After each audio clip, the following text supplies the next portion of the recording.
I came home without my left arm, and I sat in the back of a cab at the end of my own driveway for almost 6 minutes, watching the porch light flicker against the dark, trying to convince myself to open the door. The driver kept glancing at me in the mirror, not saying anything, just waiting. The meter long since stopped running because I'd already paid him double to sit there with me in silence. I could see her shadow moving behind the screen door, the shape of her crossing the living room twice, then a third time, and I knew she'd heard the cab pull in because the porch light had come on exactly 4 seconds after the engine cut off.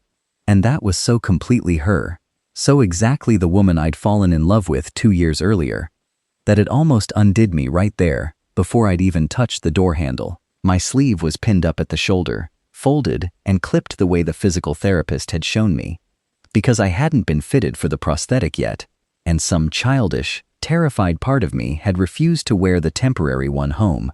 Like if I just didn't look at the absence too directly, it might not be permanent. I kept running my right hand along my jaw, an old nervous habit, except now even that felt lopsided, because my body had spent 30 years assuming it had 2 hands to fidget with, and only one of them had shown up to the homecoming. The driver finally asked if I wanted him to wait a little longer, and I said no. And I said it the way you say something when you're trying to convince yourself more than the person you're talking to. I got out.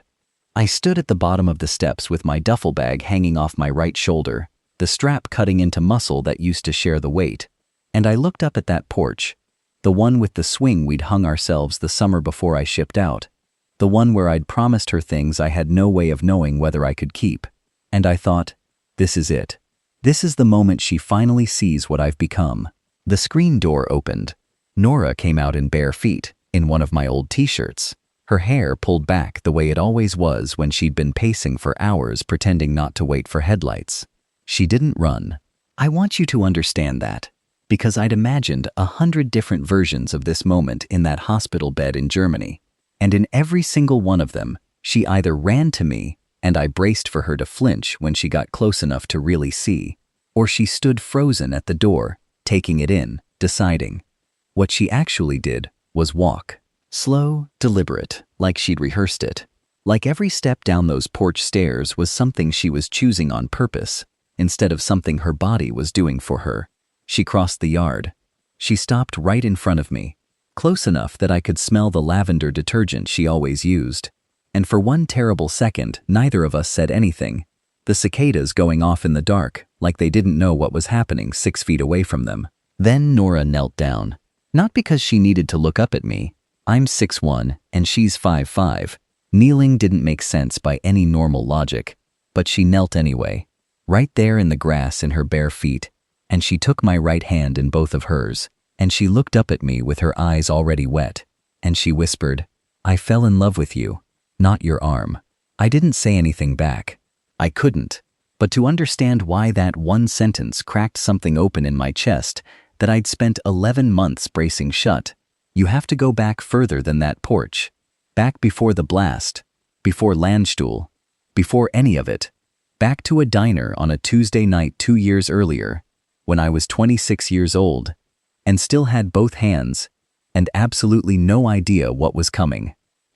I met Nora at a place called Birdie's, a 24-hour diner 2 towns over from base, the kind of place with cracked vinyl booths and a jukebox that only half worked, and I was there at 11 at night because I couldn't sleep and the barracks felt like a box closing in on me. She was sitting alone in the corner booth grading papers, a red pen capped between her teeth, kindergarten worksheets spread out in front of her like she was diffusing something delicate. And when the waitress brought my coffee, she dropped a napkin on the floor by accident, and Nora caught it with her foot before it slid under my table. This small, unthinking, reflexive kindness that somehow told me everything I needed to know about her before we'd exchanged a single word. I made some dumb joke about her secret ninja skills. She didn't laugh right away. She just looked at me for a second too long, like she was deciding whether I was worth the energy of a response. And then she said, completely deadpan, "Black belt in classroom management, actually," and went back to her papers like the conversation was over. It wasn't over. I asked if I could sit. She said, The booth was technically county property, and she couldn't grant permission, but she didn't move her bag off the seat across from her either, which I took as a yes, and we talked until Birdie's closed at 2, and the night manager had to physically turn off half the lights to get us to leave. I found out she taught kindergarten at the elementary school on Hollis Street, that she'd grown up 2 counties over, that she hated coffee but drank it anyway, because she liked having something to hold on to during long conversations, that her father had been Army too, retired now, and that she had very specific and very strong opinions about the right way to fold a fitted sheet. I found out I could make her laugh, really laugh, the kind that made her cover her mouth like she was embarrassed by how loud it came out, and I found out that I wanted to keep doing that for as long as anyone would let me. We dated for 8 months before I told her I loved her, and even then I said it badly, standing in the rain outside her apartment because my truck wouldn't start, and I'd walked the last 1.5 miles just to see her, soaked through, shivering, and she opened the door and started laughing at the state of me, and I just blurted it out. No build-up, no plan, I love you, by the way, in case that wasn't obvious from the fact that I walked through a thunderstorm for cold pizza. She went very still. Then she pulled me inside by the front of my wet shirt and said, "Took you long enough." And that was that.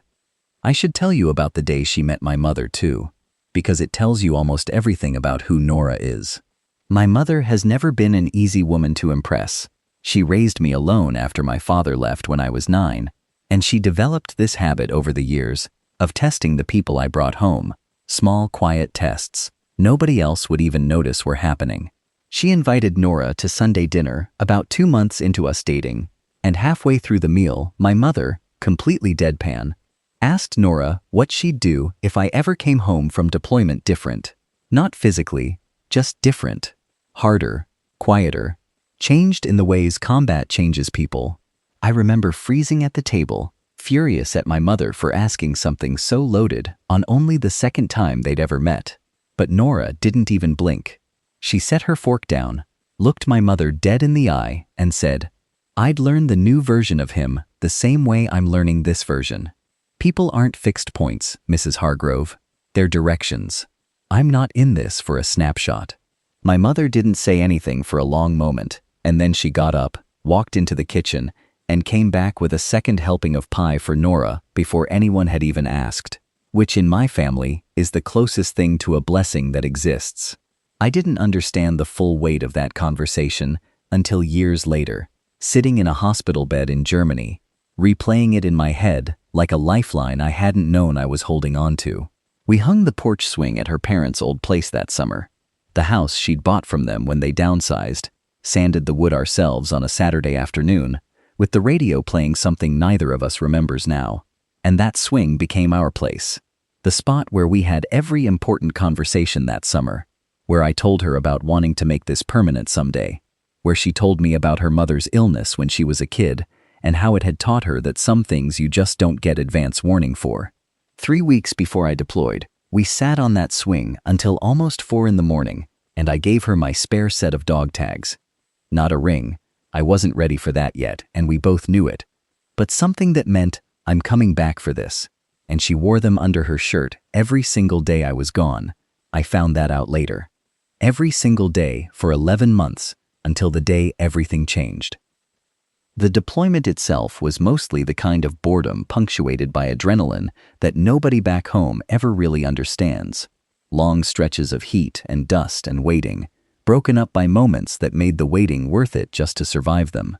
Nora and I talked when we could, video calls that dropped out constantly, voicemails I'd listened to 3 or 4 times just to hear her voice in something other than my memory. And she sent actual letters too, real paper, because she said typing into a phone felt too disposable for the things she wanted to say. I kept every one of them in a metal box under my cot. The morning of the convoy, I almost didn't go. Not because of any premonition, nothing that dramatic, but because Coop, the guy in the vehicle behind mine, had asked to switch routes with me at the last second over something stupid about a card game debt, and for about 30 seconds I'd considered saying no just to make him sweat it. I said yes. I wish I could tell you there was some profound reason I changed seats, some instinct I should have trusted, but the truth is, It was nothing. It was nothing at all. And that's somehow the part that still keeps me up some nights. How a coin flip of a decision can rearrange the entire shape of your life. I don't remember the explosion itself. Not really. I remember the half-second before it, a strange pressure change in the air that some animal part of my brain registered as wrong, and then nothing. Then waking up to noise that didn't make sense yet, shouting, my own name being called from somewhere very far away, and then nothing again. I woke up properly 4 days later in a hospital in Landstuhl, Germany, with my mother's face hovering over me, her eyes red and swollen, and the first coherent thought I had, before pain, before confusion, before anything else, was that my left arm felt wrong, felt like it was still there but somehow also wasn't, this phantom fullness where there should have been emptiness, and it took the better part of an hour of someone gently explaining things to me before the information actually landed somewhere real. They'd saved everything they could. The blast had taken the arm below the shoulder, a combination of the initial impact and the surgery that followed to stop what they were losing. And I remember the surgeon, a quiet woman named Dr. Patel, sitting on the edge of my bed and telling me, very plainly, that I was going to be okay, that this was survivable, that people built full lives after this every single day. I believed her about the surviving part. I did not, for a long time, believe her about the full life part. And that disbelief is what almost cost me the best thing that had ever happened to me. Nora didn't know yet. The army had called my mother first as next of kin, and in the chaos of those first 72 hours, in the morphine fog, and the surgeries, and the sheer animal panic of being alive, in a body that no longer matched the one you'd left with, I made a decision I'm not proud of. I asked my mother not to tell her yet. I told myself it was because I wanted to be the one to explain it, that Nora deserved to hear it from me and not from a phone call delivered by someone else, and there was some truth in that, but underneath it was something uglier, something I didn't have the honesty to name at the time, which was that I was terrified, genuinely terrified, that the version of me coming home wasn't the version of me she'd fallen in love with, and some coward's instinct in me wanted to delay finding that out for as long as possible. I told my mother 3 days. Just give me 3 days to figure out how to say it. 3 days turned into 11. I called Nora exactly twice during that stretch, both times keeping the camera off, both times telling her I was fine, just busy, just dealing with some logistics, and I could hear in her voice that she didn't fully believe me, but she didn't push either, because that's who she is. She gives people room.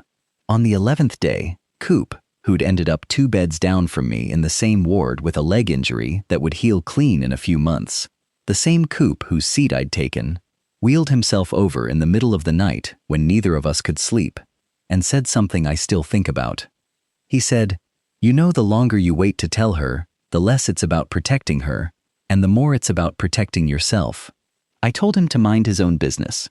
He laughed, this dry, exhausted laugh, and said, "I would, except you talk about her in your sleep, man, every single night. So technically, she is my business at this point." I didn't sleep at all after that. Around 4 in the morning, I called my mother and told her she could tell Nora the truth, all of it. And I asked her to do it gently. And I asked her to tell Nora I'd call as soon as I could. What I didn't know, what I wouldn't find out until much later, was that I was already too slow, that my mother, in her own grief and worry, had let something slip to my sister Beth 2 days earlier, and Beth, unable to carry it alone, had told Nora's best friend, who, in the way these things travel through small towns, had told Nora herself nearly 24 hours before my mother's gentle phone call ever happened. Nora had already known. She'd known and said nothing, because she was waiting for me to be ready to tell her myself, and I had no idea, not even the faintest idea, how much that single fact was about to matter. The weeks that followed were the hardest of my life, harder in some ways than the explosion itself, because pain you can survive minute by minute, but shame is a slower kind of damage. It works on you over time. I started pulling away from her in earnest, once she knew the truth, telling myself it was kindness, telling myself I was giving her an easy way out before she had to find the hard way herself. Our calls got shorter. I stopped picking up some nights entirely. let them go to voicemail. Told myself she'd understand it was the medication, the physical therapy schedule, the time difference once they moved me stateside to Walter Reed. She kept calling anyway. She kept leaving messages that never once mentioned the arm, never once asked the question I was so afraid of, the question of whether she still wanted this slower, harder, different version of the future we'd planned on that porch swing. Instead, her messages were about small things, about a kid in her class who'd lost his first tooth in the middle of story time, and how the whole room had erupted into chaos. About a leak under her kitchen sink she'd fixed herself with a video tutorial, and entirely too much confidence. About the dog tags, how she still wore them, how she'd started sleeping with the porch light on, because some nights it was the only thing that made the house feel less empty. I listened to every single one of those messages more times than I'd ever admit, and I still didn't call her back the way I should have. About 6 weeks into my time at Walter Reed, deep into the brutal, humbling work of learning how to do 100 ordinary tasks with one hand, learning how to be fitted and trained on a prosthetic that felt at first like wearing someone else's limb, I finally worked up the nerve to ask her, over a call I almost hung up on 3 separate times before she picked up, whether she wanted me to come home at all. I asked it like that, flat out, brutal, because some part of me thought ripping the bandage off fast would hurt less than the slow unraveling I'd been doing for weeks. There was a long silence on the line, long enough that I thought the call had dropped, and then she said, very quietly, "Eli, I need you to listen to me, and I need you to actually hear it this time." I told her I was listening. She said, "I have been preparing for you to come home different since the day Beth's text came through. Not preparing to leave, preparing to help. There's a difference, and I think you've gotten those two things confused somewhere in that hospital, and I am genuinely getting a little tired of having to keep proving I'm not going anywhere." I asked her what that meant, preparing to help, and she got quiet again, almost shy, which wasn't like her, and she said there was a Wounded Warrior family support program that ran out of a clinic 40 minutes from her, that she'd been driving there twice a week for over a month, learning how prosthetics work, how to help with the parts of daily life that take adjusting, how to be useful instead of just sympathetic, because sympathy, she said, wasn't going to be enough for either of us long term, and she refused to be a person who only offered the easy kind of love. I didn't know what to say. I think I just sat there on the edge of my hospital bed with the phone pressed so hard against my ear it left a mark. And somewhere in my chest, something that had been clenched tight for 6 weeks finally, slightly, started to loosen. The training itself was its own slow education in humility. They started me on a basic mechanical prosthetic before moving to anything more sophisticated, and the occupational therapist, a patient, no-nonsense woman named Renata, who'd worked with hundreds of guys like me, made me practice the most mundane tasks imaginable until they stopped feeling impossible. Tying a shoe, buttoning a shirt, cutting a piece of chicken without sending it skidding off the plate. I remember the specific humiliation of the first time I tried to open a jar of peanut butter in the shared kitchen at Walter Reed and couldn't manage it, not even close, and slamming it down on the counter harder than I meant to, and a guy 2 tables over, missing both legs below the knee, not even looking up from his own breakfast, said, "Welcome to the club, man. Give it 3 weeks." He was right. 3 weeks later, I opened that same jar without thinking about it at all, and it felt like winning something enormous that nobody outside that kitchen would ever understand the size of. Renata used to say that grief and skill building happen on the same timeline whether you like it or not, that you don't get to finish mourning what you lost before you start learning what you have. The two things just run side by side, awkward and overlapping, and some days one of them is louder than the other. Some nights, I'd lie in that hospital bed, doing the strange arithmetic of phantom sensation, feeling fingers that weren't there anymore, curl into a fist that didn't exist, and I'd think about Nora's hands, how she used to lace her fingers through mine on that porch swing, and wonder if there would ever be a version of that gesture again that didn't feel like a math problem with a missing variable.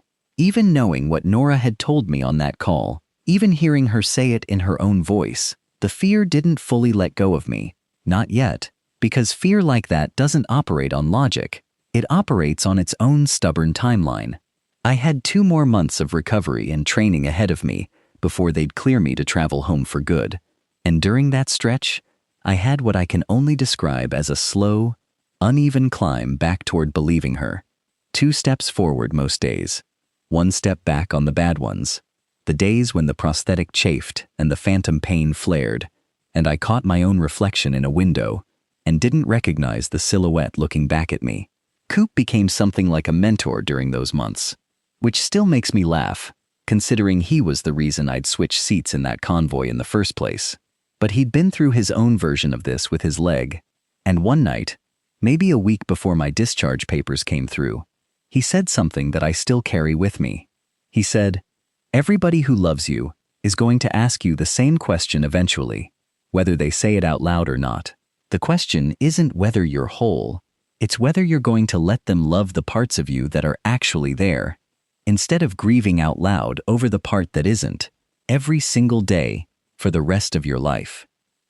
I didn't have a good response for that. I just nodded, because he was right, and being right about something doesn't always come with an easy way to act on it. In the final weeks, Nora and I talked almost every day again, real conversations, not performances of fine, and slowly, I let her further in, told her about the phantom pain, about how strange it was to reach for things with a hand that wasn't there anymore, about the particular humiliation of needing help with buttons some mornings. She never flinched in her voice when I told her these things. She asked questions instead, practical ones. What helps, what doesn't, what she should know before I came home. And somewhere in those conversations, I started to understand what Coop meant, that loving someone fully isn't a single grand gesture. It's 100 small willingnesses stacked on top of each other. And Nora had been stacking hers for months while I was still trying to decide if I deserved them. Which brings me back to that driveway, that cab idling in the dark, those 6 minutes I sat there with my hand on the door handle and couldn't make myself open it. I had exactly that long, 6 minutes, before the driver would have to ask if I wanted him to take me somewhere else instead, and some small, exhausted, terrified part of me genuinely considered saying yes, take me anywhere but here, because at least uncertainty felt safer than finding out for real. I got out anyway. I stood at the bottom of those porch steps with my duffel bag pulling on my good shoulder, and I watched her come down those stairs barefoot in my old t-shirt, slow and deliberate. And I want you to understand that in the version of this story I'd built in my head during those long nights at Walter Reed, I always imagined having to convince her, always imagined needing to make some kind of case for myself. Here's what I can still do. Here's how I'll adapt. Please don't go. That isn't what happened. She crossed the yard, stopped close enough that I could smell the lavender on her skin, and before I could say a single rehearsed word, she knelt down in the wet grass in her bare feet and took my one remaining hand in both of hers and looked straight up at me, and her eyes were already filling, and she whispered it, slow, like she'd been saving the exact words for this exact moment for 11 months. "I fell in love with you, not your arm." I didn't say anything back. Not because I didn't have words, but because for the first time since the explosion, words felt completely unnecessary. She didn't say anything else either. Neither of us did. We just stayed like that, her kneeling, me standing, the porch light throwing this soft gold halo around both of us, the cicadas filling up the silence neither of us needed to fill ourselves. And somewhere in that quiet, I felt the last piece of the fear I'd been carrying for 2 months. Finally, completely, let go. After a while she stood up, and she reached for the strap of my duffel bag without asking, the way she always used to before all this, an old habit neither of us had to think about. And I almost stopped her, almost said something about how I could still carry it myself, and then I caught myself and let her take it instead, because I was starting to understand, right there on that lawn, that the difference between accepting help and losing yourself was a lot smaller than I'd spent 2 months convincing myself it was. We walked up to the porch together. She sat me down on that swing we'd hung ourselves 2 summers earlier, the wood a little weathered now, a little softer at the edges, and she sat beside me, tucking her bare feet up underneath her the way she always did. And she didn't ask me a single question about the arm that night. She just held my hand, the one that was still there, and we rocked slowly in the dark. And at some point she rested her head against my shoulder, my right shoulder, the one that still worked exactly the way it always had. And I remember thinking that this, exactly this, was the homecoming I'd been too afraid to believe in. It wasn't instantly easy after that. I want to be honest about that part, because love stories like to end on the porch swing and pretend everything smooths out from there. But real life doesn't work that cleanly. There were hard mornings in the months that followed, mornings when the prosthetic rubbed wrong and I snapped at her over something small and unrelated, mornings when I caught myself avoiding mirrors, evenings when old friends would stare a half-second too long at my sleeve before catching themselves, and I'd come home from those encounters carrying a heaviness I didn't always know how to put down. But Nora kept doing exactly what she'd promised on that lawn, kept showing up in the 100 small ways instead of the one big one, learned how to help me with the prosthetic straps on the mornings my fingers were too stiff to manage them myself, learned which restaurants had booths instead of tables because tables made certain tasks harder, learned, without ever making a production of it, when I needed help and when I needed her to simply step back and let me struggle through something on my own. About 4 months after I came home, on an ordinary Tuesday evening that didn't feel like it was building toward anything, we were sitting on that same porch swing, and I caught her watching me fix the chain on her bicycle, something fiddly that took both real patience and a fair amount of improvising with one hand and the stump of the other. And when I finally got it working and looked up, she was smiling at me in this quiet, unguarded way, and she said, "You know, I used to worry about whether you'd let me in. I never once worried about whether you'd figure things out. You always figure things out." I asked her what the difference was. She thought about it for a second, twirling one of my dog tags between her fingers, the ones she still wore, even though I was home now, even though there was no longer a need for a token to stand in for me. And she said, "The arm was never the hard part, Eli. You were the hard part. The arm I could learn. You, I just had to wait for you to let me love." I didn't have a response for that one either, not a clever one anyway. So I just pulled her in against my side with my good arm, and we sat there until the porch light buzzed on by itself in the dark. And I thought about Coop's voice in that hospital ward at 4 in the morning, about how he'd told me everybody who loves you is eventually going to ask whether you'll let them love the parts of you that are actually there. And I thought about how long it had taken me to understand that Nora had answered that question for herself, months before I'd even worked up the courage to ask it. The wedding happened that following spring, 8 months after the night on the lawn, small and unfussy, the way we both wanted it. Folding chairs borrowed from the elementary school where Nora taught, a string of lights her students had helped decorate the porch railings with as a class project that none of the parents quite understood the significance of. My mother cried through the entire ceremony, which surprised exactly no one. Coop flew in on crutches that had finally replaced the wheelchair, stood up as my best man, and during his toast, told the entire backyard the story of switching seats in that convoy. The story I'd never had the nerve to tell most of these people myself. And instead of the room going quiet and awkward the way I'd feared, Nora reached over under the table and squeezed my hand, the same hand she'd held kneeling in the grass. And the whole yard just kept laughing and crying along with him, like it was the most natural story in the world to hear at a wedding.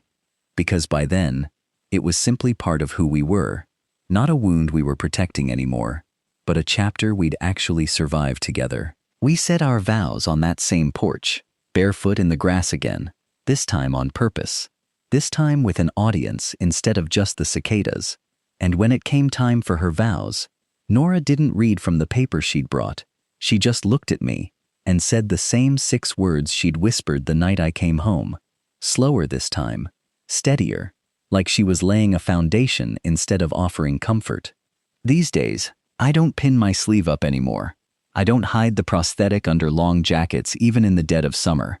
I let kids at the grocery store ask their blunt, curious kid questions about my arm, and I answer them honestly, because somewhere along the way, I stopped treating it like a secret I owed anyone an apology for.